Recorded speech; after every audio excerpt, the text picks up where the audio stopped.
What do you do when you are about to embark on a 1,200-mile RV vacation and the rig only gets 7 miles per gallon?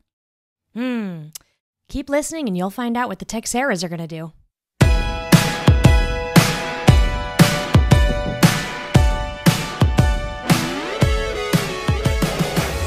One year ago, the Texeras were planning a RV vacation in the month of June, as we typically do.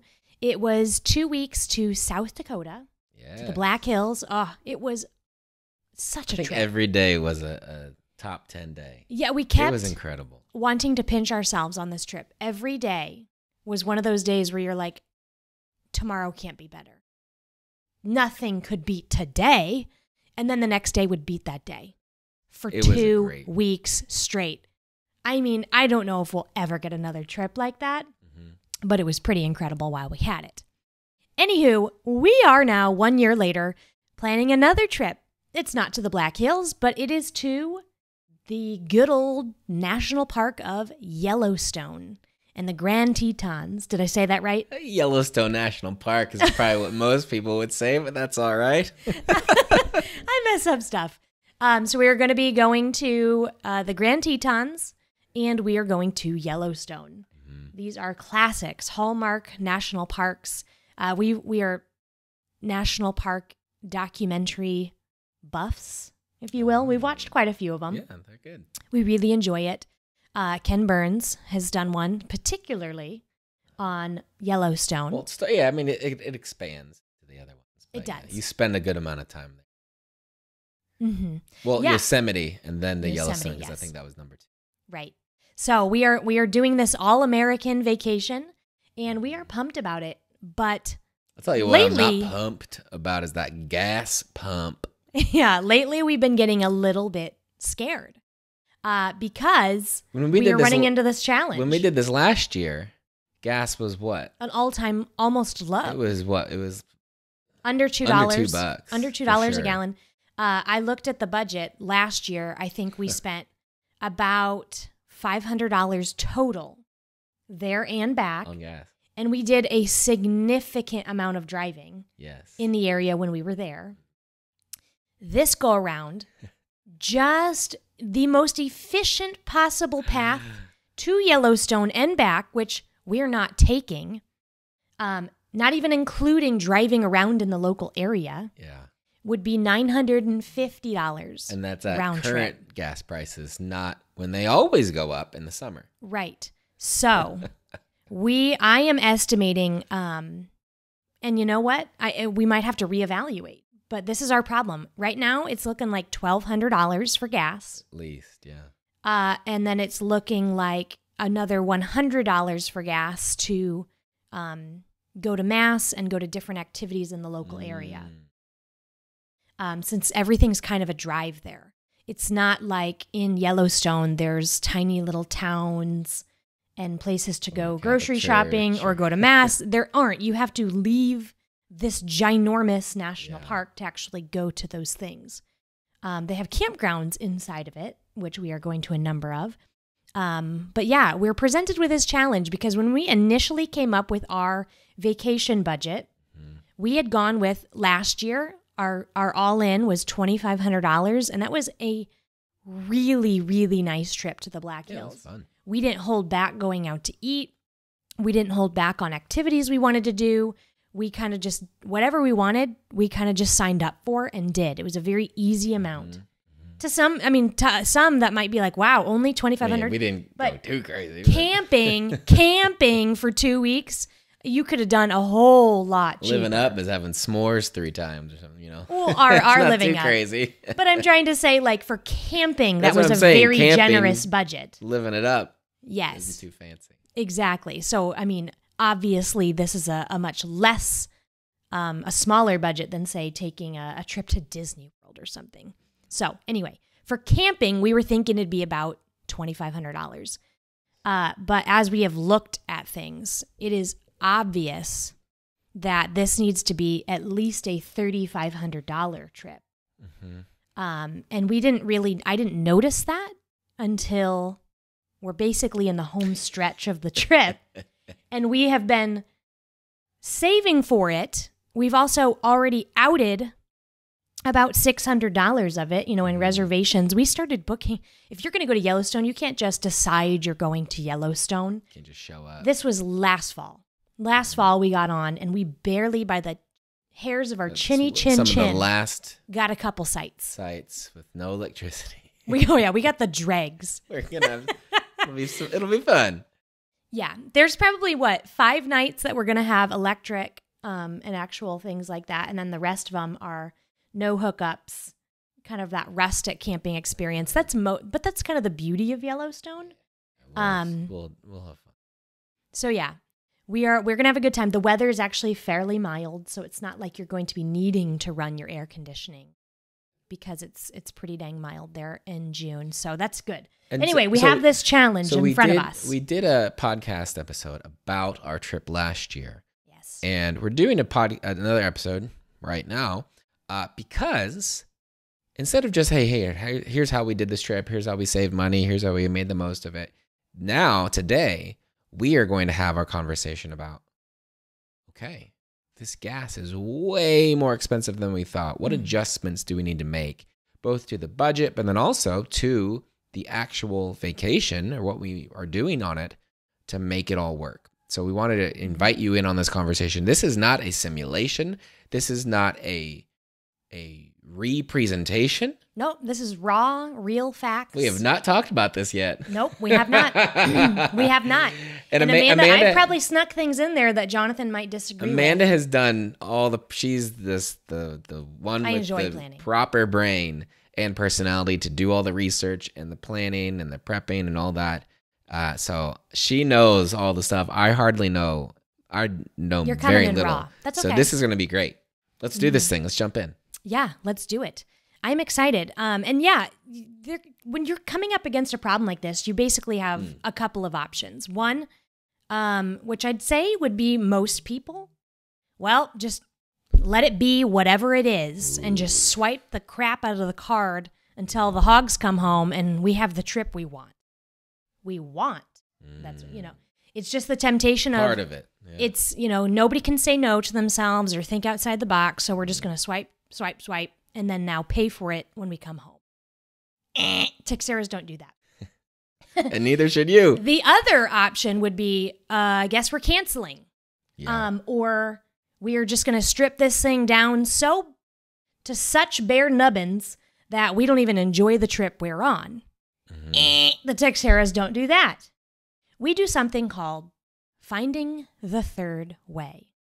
This is, if you read our book, we talk about it in there. We talk about this when we were paying off debt, or whenever we've had a time when it's like, we need this, we've got this, and then there's 2 bad options in front of us. And we are just going to say sayonara to those. We're going to go right through the middle here. We are going to find a way to have our cake and eat it too. WalletWin way. And, find a way to still have something be meaningful and joyful and fun and life-giving, but also not harmful to our family on the whole. Okay? That is where we shine. And that's our sweet spot. So I've got 3 practical suggestions that I'm going to bring to you, John. All right. And we've got our kind of our planning sheet and budget and all of that in front of us. So we'll probably be looking at that a little bit while we do. Yeah. So thing number 1 that I'd like to talk to you about is I would like to limit our going out to eat budget on this trip to $200 total on the entire trip. And I want to cook more. And the reason I want to do that is because one of the most fun things we did last year on our South Dakota trip was we really began to hone our skills on the Blackstone. Yes. And we found it really fun. It is. And exciting. I was like a hibachi. It is fun to cook. I was doing the ding ding. Like I made that chicken fried rice. We made smash burgers. We made pancakes. We had so much fun. And it's very good. To be honest, I'd like to lean a little more deeply into that. Okay. And we know that we have our grocery budget in June already planned on being there. So I would love to, for the majority of this trip, plan on cooking. Okay. And so $200 for a family of 5 means we're probably going to go out maybe twice. Now, I know part of your planning has been scoping out restaurants and yes. eateries. What does that look like now that, because I know you've already done this. You've go, okay, we've got $200. Yeah. We are going to go here and here. Great. So what do I get and what do I not get? It might be 3. Okay. So we're sharing an entree is what you're saying. Signal Mountain Lodge. We are staying there. They have a place called Leek's Pizza. This is in Grand Tetons, where they have wood-fired pizza. Ooh. And they have gluten-free crust. And it's been known to be pretty good. Oh. So. Do love that good wood-fired I'm going to vote for that. We have a day where we're going to be hiking in that area. Okay. So I've got that in here. We may be up at something called Smoke Jumper Cafe. It's in West Yellowstone. Mm-hmm. We might get into town. It's got a bunch of gluten-free goodies. Mm-hmm. That's one of the things that we're working against is that you are gluten-free. So it just limits what we're going to do. Because why would we go out somewhere if I can't even eat? Yeah, it just doesn't even make sense. There's a barbecue joint that looks decent, but then I will be honest. You have to drive a significant amount of time to go to restaurants when you're in Yellowstone. Yep. Like I'm talking, we have to factor in another $15 of gas because the RV gets 7 miles to the gallon. Uh-huh. Down in Jackson, Wyoming, near the Grand Tetons, I didn't really know this, but now it kind of makes sense knowing I know some people that have homes there. Mm-hmm. It's basically this marriage of rustic elegance. I have no other way to describe it, but I've never seen so many like rustically decorated fine dining restaurants. Oh, interesting. Like it's very high end. So you're saying so if our family, there was a place there called Persephone's, and our family going out to this bakery, I'm talking just like a couple of scones would be a $60 experience. And so let alone going out to dinner where it's like 50 or 60 an entree. I have a lot of these restaurants in Jackson because I think that it attracts. For dinner, I would like 1 crouton. I think it attracts multimillionaires who have mountain homes there. Yeah. And so that's basically a lot of these restaurants that exist there. It's almost kind of like a Breckenridge, but more upscale. Okay. So that's another reason. That's where we're going. And I mean, I love fine dining like anybody. We enjoy that, adults only. I am not taking my 7, 5, and 3-year-old to a fine dining restaurant. No. It's just not happening. They might not even be allowed. Yeah.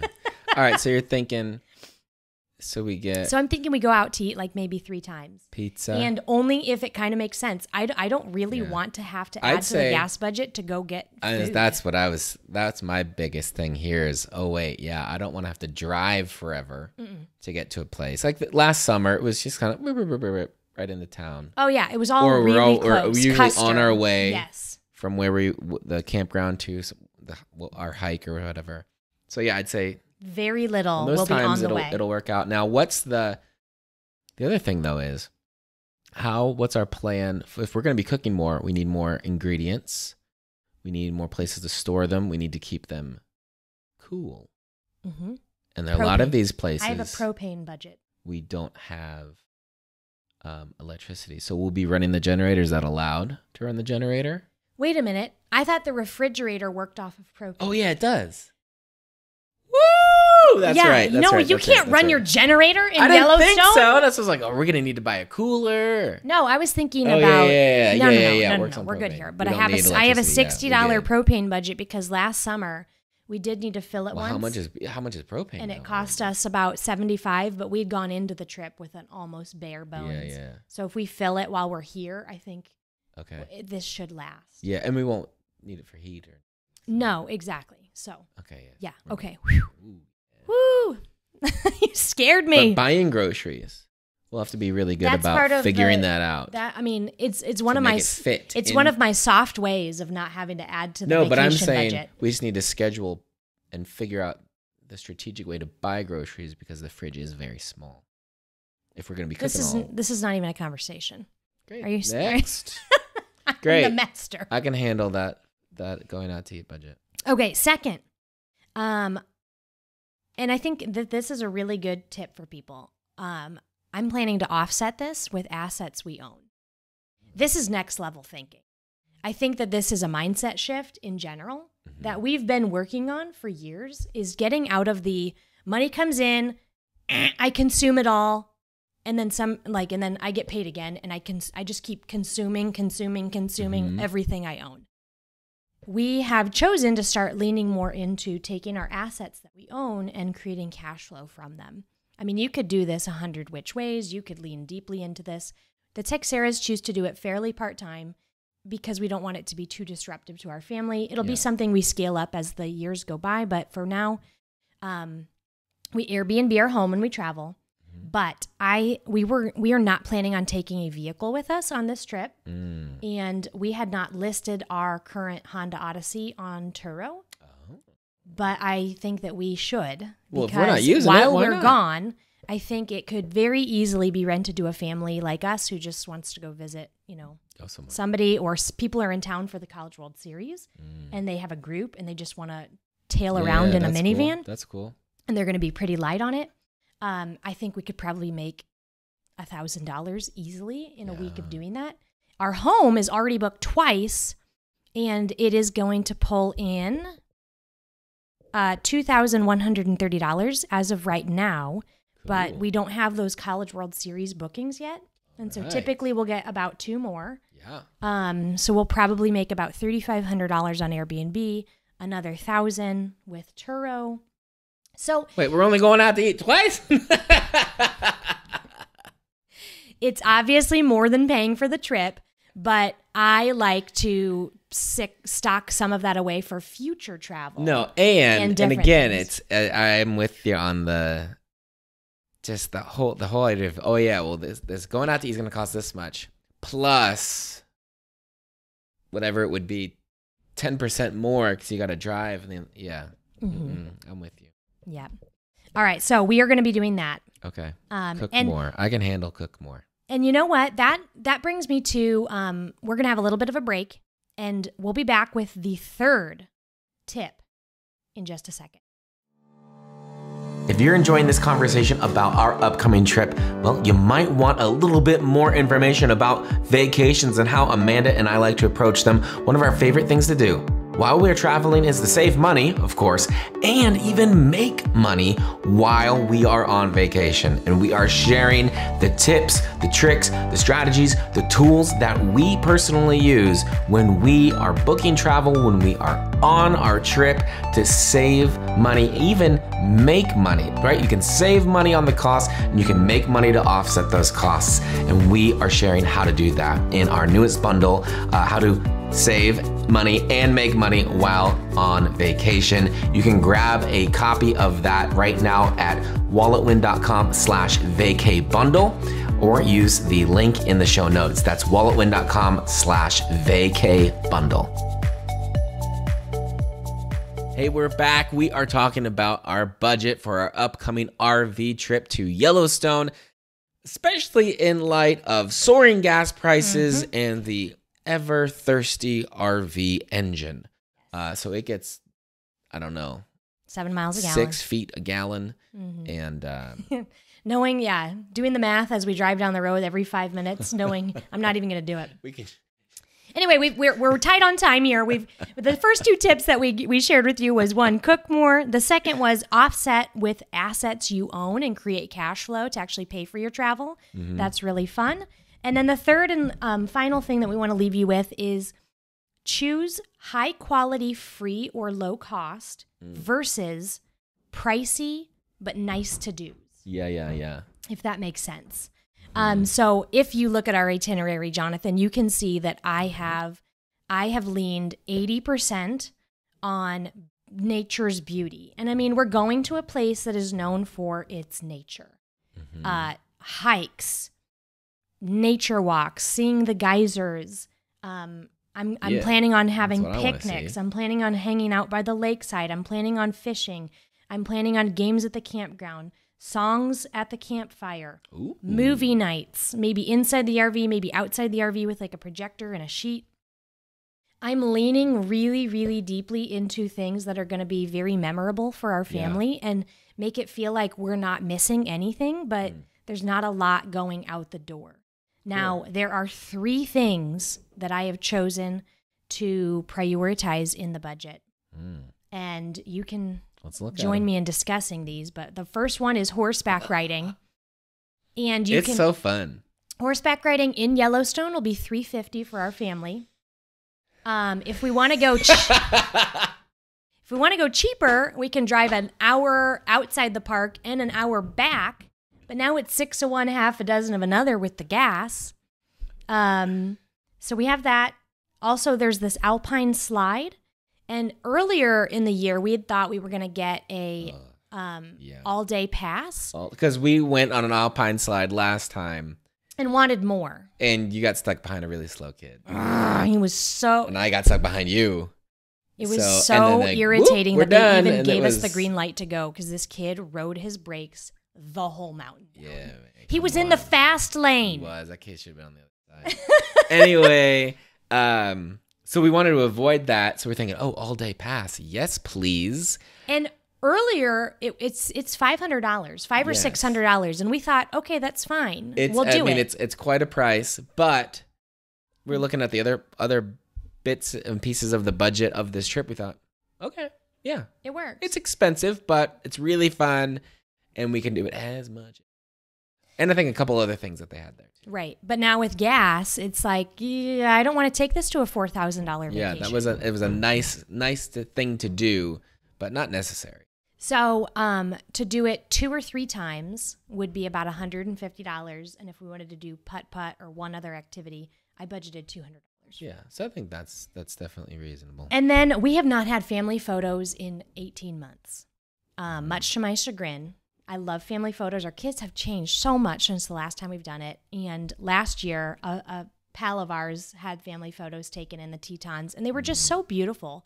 And I thought, I want to do this. It's $260 to do the flightographer, plus $50 for her travel fee to go to the location. So about $310, but we'll get a half an hour, 15 photos, and the beautiful mountains behind us, which let's call a spade a spade. We'll never get that view in Omaha, Nebraska. We're the best you're going to get here is maybe a barn in the background or possibly some wooded area. No, it'll be cool. And I know this is something where it doesn't matter as much to me. I see the kids all the time. I know what they look like. I don't need a picture of them. They need them when they look back. So I think let's just take some pictures or whatever. It's not as important to me, but I do know it's very important to you. And I am happy to see the photos and be able to look back on them and see them up in the house and all that. So I'm not against them. I know that you are very much for them. This is one you cannot poke. You can poke my horseback riding. I'm saying I understand this about you. And so I understand that even though it's not as important to me, it's very important to you. So you're choosing. And so I choose it because you are important. I could be debated on the horseback ride. Because we could do it 5 times over. Yeah. Somewhere else. And if it's just a little bit more deep research, if it's just like get on a horseback and follow their butts for 30 horses to sniff butts, and the most exciting thing is the horse in front of you crapping. That's not worth $350. No. It's certainly not. So if this was one of those where, when last year we went on a trip to Oklahoma, and we were the only ones. Yeah. It was essentially a private horseback riding adventure, and it was amazing. And I know we're not going to get that, but a smaller group and maybe less like the horses just do the one trail. Yeah. Yeah. So if it's a little bit better than the regular beaten path, I'll do it. But if it's just the sniff and butt situation, I'm okay nixing that and maybe reserving it for something else that comes up. Cool. I think that's good. Okay. That's very balanced. Other things to note, I've got some money for, laundry, some forgotten expenses, RV supplies like bug spray and pull-ups.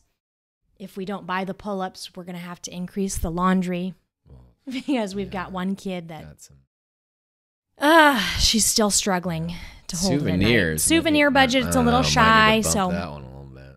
I only put about $70 for souvenirs. That's probably a pipe. So maybe the horses get knocked down and it gets split in a couple of different ways. So anyway, but yeah, you feel good about this? Yeah, I can handle this. Let's shake on it. All right, there you go. There's how you have a budget meeting for an upcoming travel or vacation opportunity. And again, go ahead and pick up that vacation bundle that we have. We have a flash sale going on right now. You can get access to one of our budget templates and also some of the trainings that we've offered in the past on how to earn and save money while you're traveling so that you can basically make this something that floats in your budget, not something that just costs you, something that actually earns you and you can save enough to where it's almost invisible on the bottom line. All right, until next time, bye for now.